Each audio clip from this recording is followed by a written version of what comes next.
क्या आपने कभी सोचा है कि एक पिता का अपनी बेटी के घर खाना खाना उसकी बेटी के जीवन पर भारी क्यों पड़ जाता है? क्यों? हमारे शास्त्र कहते हैं कि बेटी के घर का अन्न माता पिता के लिए सुख नहीं बल्कि पीड़ा बन जाता है।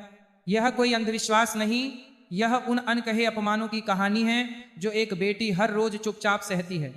आज की यह कथा सिर्फ सुनने के लिए नहीं है, इसे समझिए, क्योंकि अंत में आप खुद तय करेंगे कि यह पाप है या समाज की सबसे कड़वी सच्चाई।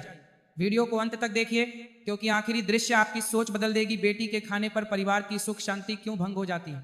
क्या आपने कभी गंभीरता से सोचा है कि माता पिता को अपनी बेटी के परिवार का खाना खाने पर 3 बड़े पापों का शिकार क्यों होना पड़ता है? उन्हें इन पापों का दंड जीवन भर पीड़ा, अपमान और दुख के रूप में भुगतना पड़ता है। क्या यही कारण नहीं है कि कई माता पिता कम उम्र में ही बीमारी, पीड़ा और अपने बच्चों से दूरी का सामना करते हैं? आज मैं जिस विषय पर चर्चा करने जा रहा हूं वह महज एक कहानी नहीं बल्कि जीवन का सत्य है, जिसका प्रभाव परिवार की दिशा को केवल सुनने से ही नहीं बल्कि समझने और स्वीकार करने से भी बदल देता है। अतः अपने मन को शांत रखें, अपनी आस्था को जागृत करें और इस पवित्र कथा को अंत तक ध्यानपूर्वक सुनें। धर्मपुर में एक गांव था। मिट्टी का बना एक घर, आंगन में तुलसी का पौधा और दरवाजे से बंधी एक गाय। उस गांव में पंडित हरिदत्त नाम का एक साधारण ब्राह्मण रहता था। वे कोई महान विद्वान नहीं थे, लेकिन उनका मन अत्यंत शुद्ध था। उनकी पत्नी का नाम धर्मवती था। धर्मवती का स्वभाव ऐसा था कि खाना पकाते समय भी वे भोजन को छूने से पहले मन में भगवान का नाम लेती थीं। वह किसी को भी अपने घर में खाली हाथ प्रवेश नहीं करने देती थी, लेकिन नियमों का पालन करने में भी वह बहुत सख्त थी। हरिदत्त और धर्मवती की केवल एक ही पुत्री थी, उसका नाम गौरी था। गौरी बचपन से ही बहुत बुद्धिमान थी। उसने अपनी माँ से खाना बनाना सीखा था। वह अपने पिता के साथ बैठकर रामायण सुना करती थी, लेकिन समय अपने आप चलता रहता है। गौरी बड़ी हो गई और अब उसकी शादी का समय आ गया था। सेठ रघुनाथ नाम के गांव में एक धनी परिवार रहता था। उनके बेटे का नाम माधव था। बाहर से सब कुछ ठीक ठाक लग रहा था। कपड़े अच्छे थे, घर बड़ा था, सब कुछ ठीक था। शादी तय हो गई थी। गौरी का विवाह हो गया और वह अपने ससुराल चली गई। विवाह के दिन धर्मवती ने अपनी पुत्री के माथे पर हाथ रखकर कहा, प्रिय, ससुराल में सुखी होने पर भी अहंकार मत करना, दुखी होने पर भी घर को दोष मत देना, और एक बात और, अपने पिता का आदर करो लेकिन उन्हें कभी रसोइया मत बनाओ। गौरी ने अपनी माँ की बात सुनी, लेकिन वह उनकी बात समझ नहीं पाई। उसे लगा कि उसकी माँ सिर्फ परंपराओं की बात कर रही है।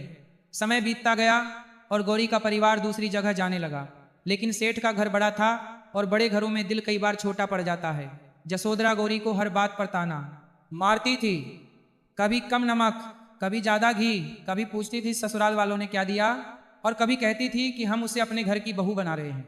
माधव अपने स्वभाव से ज्यादा बुरा नहीं था, लेकिन वह बाजार और हिसाब किताब में इतना उलझा हुआ था कि उसे घर की जलती हुई आग दिखाई ही नहीं दे रही थी। गौरी धीरे धीरे अंदर से टूटने लगी थी, लेकिन उसने अपने पिता के घर कोई संदेश नहीं भेजा, क्योंकि उसे अपने पिता की इज्जत से बहुत प्यार था।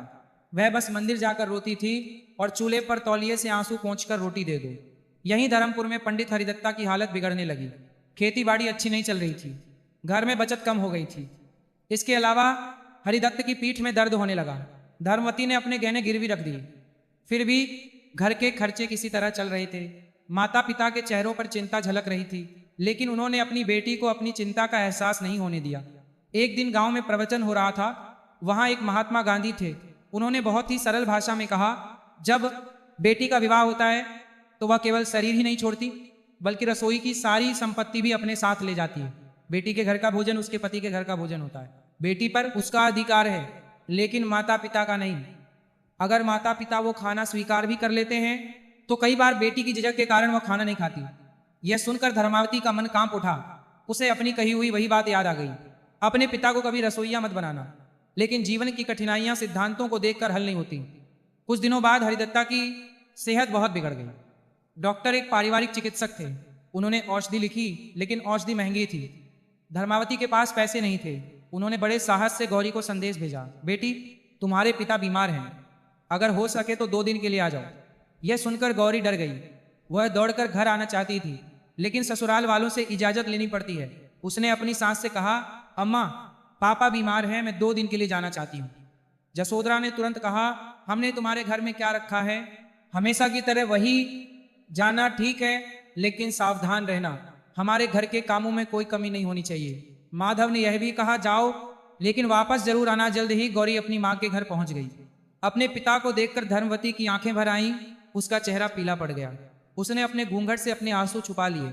ग्रामीण भी आए, लेकिन कोई खुलकर मदद नहीं करता, क्योंकि गरीबों की मदद करने का साहस बहुत कम लोगों में होता है। गौरी ने चुपचाप अपना बैग खोला। उसकी छोटी सी बचत में कुछ पैसे थे। उसने वो पैसे अपनी माँ के हाथ में रखते हुए कहा, इसे रख लो, दवा ले लो। धर्मावती ने अपना हाथ पीछे खींच लिया। उसने कहा, नहीं बेटी, यह तुम्हारे घर का पैसा है। गौरी ने कहा, माँ, ये मेरा पैसा है, मैंने इसे बचाया है।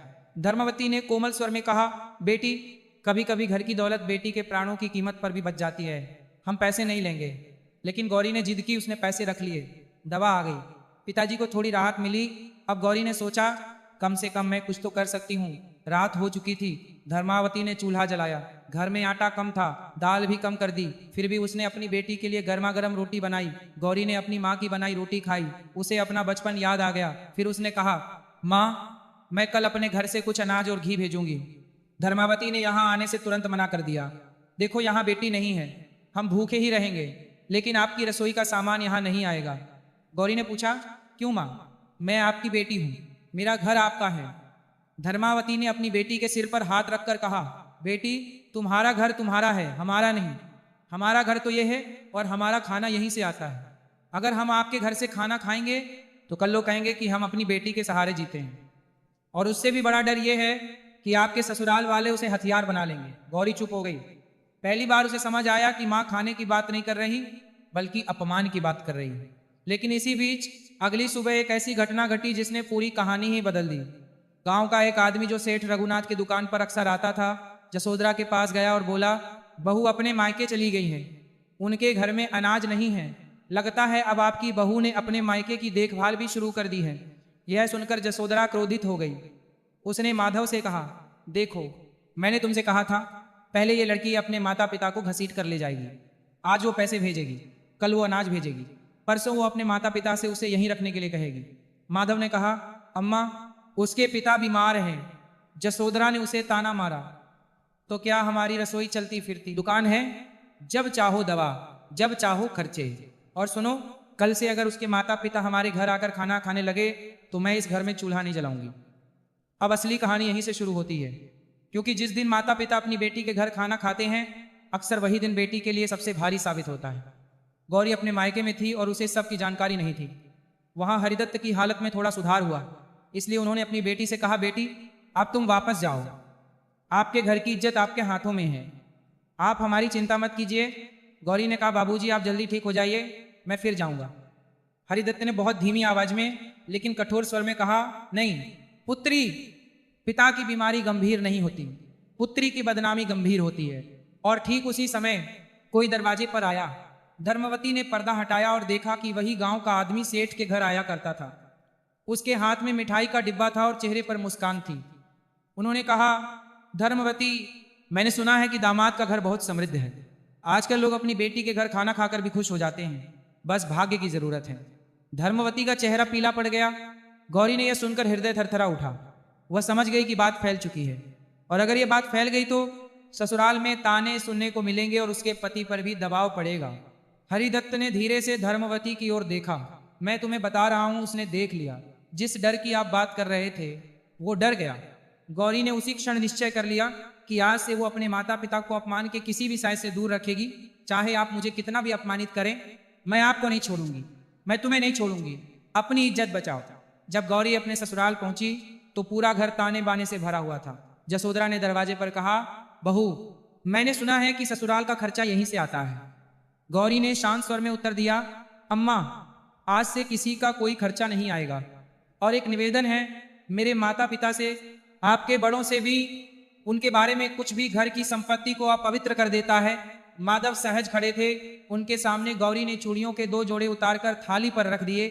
उसने कहा, यह मेरी मेहनत का फल नहीं, बल्कि आपके परिवार के लिए है। अगर मेरे माता पिता को कभी दवा, कपड़े या मदद की जरूरत पड़ी तो मैं अपनी मेहनत से दूंगी। मैं सिलाई करूंगी, मैं सिखाऊंगी, लेकिन मैं आपके रसोई घर को उस काम में शामिल नहीं होने दूंगा। और मैं आपसे एक वादा भी लेता हूं, अगर मेरे माता पिता मेहमान बनकर इस चौक पर आते हैं तो उनका सम्मान किया जाएगा, लेकिन इन्हें कभी थाली में नहीं परोसा जाएगा। जसोदरा ने पहली बार जवाब दिया। माधव ने धीरे से कहा, मैं तुम्हारे साथ हूँ गौरी, मैं भी अपनी मेहनत से उनकी मदद करूंगा, लेकिन किसी को ताना मारे बिना, किसी का घमंड किए बिना। उसी शाम माधव और गौरी धर्मपुर पहुंचे। वे हरिदत्ता के दरवाजे पर पहुंचे। गौरी ने उनके पैर छुए और कहा, बाबूजी, आपके आदर का मेरे लिए सबसे अधिक महत्व है। ये कुछ पैसे हैं, मेरी कमाई, इसे स्वीकार करो, लेकिन इसे मेरे रसोई घर के भोजन के रूप में मत लो, लेकिन मेरी मेहनत के फलस्वरूप। प्रिय दर्शकों, ये कहानी केवल एक परिवार की नहीं, यह उस हर बेटी की चुप्पी है जो अपमान सहकर भी रिश्तों को बचाती है। अगर इस कथा ने आपके मन को थोड़ा भी छुआ हो तो इसे यहीं मत छोड़िए। इस चैनल को सब्सक्राइब करके आप ऐसी सच्ची कहानियों को जीवित रखते हैं। एक सब्सक्राइब किसी की आवाज बन जाता है, इसलिए अभी सब्सक्राइब करें और कमेंट में लिखें, राधे राधे।